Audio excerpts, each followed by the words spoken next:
મામલતદારને કહી અને circle officer આવી અને જોયું કે ભાઈ આ થાંભલો અમારી નીચેથી તો રસ્તો પસાર થાય છે, એટલે જે રસ્તો છે એ કોઈનો રોકી ન શકાય.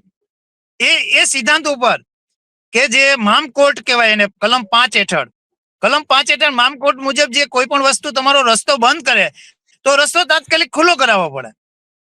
એ બધા ઓર્ડરને રેફરન્સ આપી અને અધિક કલેક્ટર, ડેપ્યુટી કલેક્ટરે જે તે સમયના આચાર્ય સાહેબ, એમને હર્ષદીપ આચાર્ય સાહેબ, એમને કીધું કે હું તમારો થાંભલો હટાવવાનો ઓર્ડર કરી શકું, બાકી જે ફરિયાદો છે, ક્રિમિનલ સાઇડ શું છે એ મારામાં ના આવે. એટલે મેં કીધું સાહેબ મારા મૃત બદનને હાજર બતાવે એટલે જ કે તમારો થાંભલો હટાવવાનો ઓર્ડર કરીએ છીએ. જસુભાઈ, આમાં આ જેટકોના કયા અધિકારીઓ આમાં જવાબદાર છે તમારા થાંભલા માટે? કયા અધિકારીઓ જવાબદાર છે? એના કોઈ નામ ખરા તમારી પાસે? સૌથી પહેલા હા જી સાહેબ, મારી પાસે નામ સહિત પછી મને બાદમાંથી ખબર પડી ગઈ.